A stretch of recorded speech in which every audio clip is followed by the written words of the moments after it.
Is your test coverage keeping pace with your AI accelerated dev team? If the honest answer is no, stay tuned. Can a browser agent beat your entire Selenium test suite for less than a cent per task? We got the benchmark numbers, and plus, are you trusting your AI testing tools a little too much? Find out the answers to all these questions and more in this week's TestGuild News Show for the week of March 29th. So grab your favorite cup of coffee or tea and let's do this. First up is all about a new AI-powered software testing platform called TestGPT from Software Velocity Corp.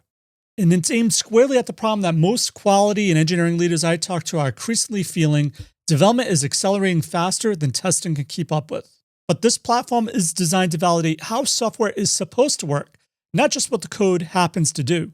The distinction is central to what the company is building. Rather than generating tests from source code alone, TestGPT ingests requirements, architecture diagrams, business flows, workflows, and operational constraints to build a system-specific validation model aligned to your user's intended behavior. And they also identify 5 compounding problems facing modern software testing teams: fragmented requirements, testing bottlenecks, shortened test windows, automation without intent, and disconnected business user insight, each, which they argue, creates scale risk as AI speeds up the code output. And what I really like is one notable capability addresses a common enterprise reality. When written requirements are insufficient, subject matter experts can be interviewed, and those discussions are then ingested to redefine the system model, allowing testing to proceed based on intended behavior, even when documentation is incomplete or involving. And TestGPT is positioned for complex, fast-changing, and high-risk software, including SaaS platforms, enterprise applications, regulated systems, and mission-critical software where behavior, reliability, and compliance matter. So I highly recommend you check it out using that special link down below. And speaking of tools to help testers, I found another one. This is by Pedros, who is a test automation lead. He's released an open source tool called Skynet, a lightweight browser automation helper for testers who need fast UI validation without the overhead of a full framework. Skynet lets you run UI tests directly from the browser console or a bookmarklet. No installation, no framework, just run. The tool is written in JavaScript and released under the MIT license on GitHub. And some cool features include DOM interaction helpers, text and value insertions, checkbox validation, table data validation, visual reporting generation with pass-fail charts, JSON and CVS export, and a recording mode for generating test scripts, screenshot support on failed assertions, and element highlighting. Petros is clear about the scope. Skynet is not a replacement for full end-to-end frameworks like Cypress or Playwright. Instead, it's positioned for exploratory testing, debugging sessions, and quick validations, the kind of work that doesn't always warrant spinning up a full test pipeline. And speaking of open source tools, one of my favorite open source contributors, Sai, has just released a new open source mobile automation agent called AppClaw that has been published by the Appium Test Distribution Project. And it takes a notably different approach to AI-driven mobile testing. Rather than maximizing what the model does, it minimizes how often the model is called. So if you don't know, AppClaw is an AI-powered mobile automation agent for Android and iOS that accepts plain English instructions, such as tap, type, swipe, or verify, and figures out the steps to execute them on real devices. And the design philosophy behind it centers on context engineering over prompt engineering. And according to the project's LinkedIn announcement, 30 to 50% of steps are handled locally without any LLM calls. XML page source is compressed from roughly 5 kilobytes down to 3 kilobytes before being sent to the model, and failed actions are fed back directly rather than triggering retry loops. The result, the team claims, is 30-step tasks completed in under a minute, with many individual steps costing 0 tokens. In each step, AppClaw perceives the device screens, reasons by setting the goal and screen state to an LLM to decide the next action, acts by executing that action, and repeats until the goal is complete or the maximized step count is reached.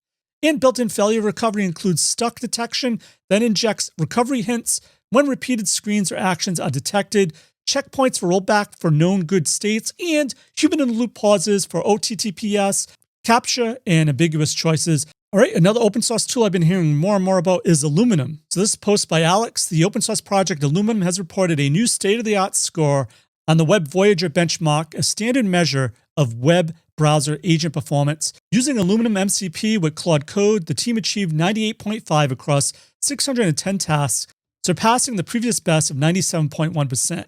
And what makes this result really important for testers is the architecture behind it.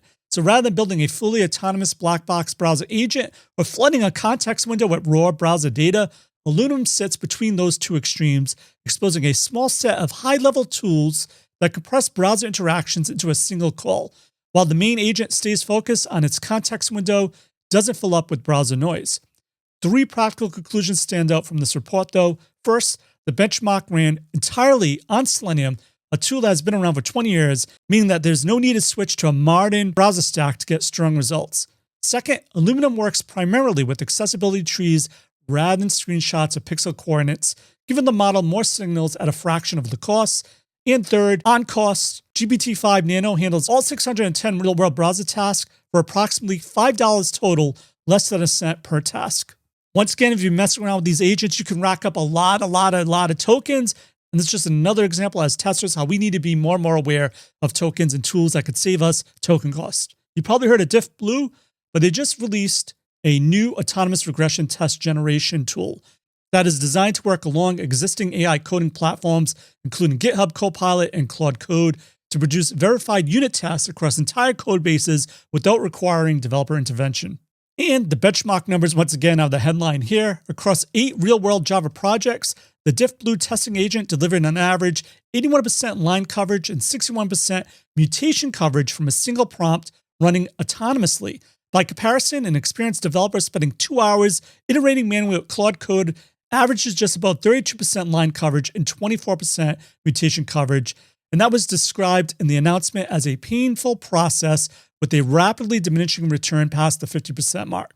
And the agent handles the full workflow, coverage analysis, built system configuration, test plan creation, parallelization test generation, output verification, and pull request preparation. Critically, it verifies that every test both compiles and passes and rolls back any that don't across hundreds or thousands of classes in a single run. So we talked a lot about AI agents here that are autonomous. How do we handle it? Well, Philip Blue has a great write-up he just posted on LinkedIn. If you don't know, Philip Blue really knows his stuff. He's been a member or board member of PNSQC for years, which leads software quality initiatives. He shares in this article what months of hands-on AI experimentation has taught him about where the technology actually holds up and where it breaks down. And as I said, Philip really knows QA, so you know he's going to give an honest answer to this. His central argument, working well with AI isn't one skill, it's 4. You need to understand the task deeply before you delegate it, which is what testers are great at. Treat prompt crafting as a real skill, recognizing when you're caught in an iterative loop, and know when AI is configured wrong. And none of these, he says, can be learned from reading about them. So for software testers especially, Philip draws a sharp line. AI handles mechanical work well, converting existing Selenium scripts, generating data sets, running regression suites, and surfacing accessibility and performance issues faster than humans starting from scratch. But the hard work is a different story. Yes, AI can write tests, but it can't decide what to test. Test design is risk reasoning. What could go wrong and what could hurt the user most? What edge cases is likely to give how a feature will actually be used? This requires domain knowledge no prompt can replace. And speaking of not being able to trust the output of some of these AIs, especially when it comes to observability and traceability, here's an article I found on LinkedIn by Patrick, where he talks about or makes a case pointing to why trusting AI outputs without understanding how it is produced is a problem testers can no longer ignore. So his argument starts with something testers know well. Trust is built through process, not just results. When pairing with another tester, you learn from watching the cursor move and hearing the reasoning follow. The trust is built isn't primarily in the outcome, it's in the coverage and understanding the mental model behind the exploration. LLMs, he says, offers a surface level version of this.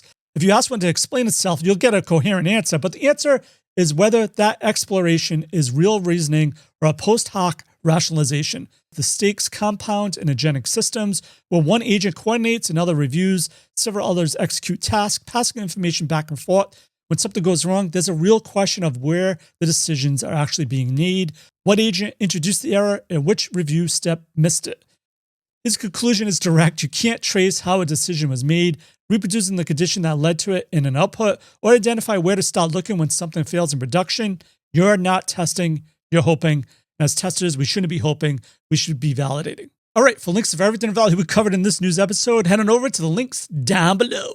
So that's it for this episode of the TestGuild News Show. I'm Joe. My mission is to help you succeed in creating end-to-end full-stack pipeline automation awesomeness. And as always, test everything and keep the good. Cheers.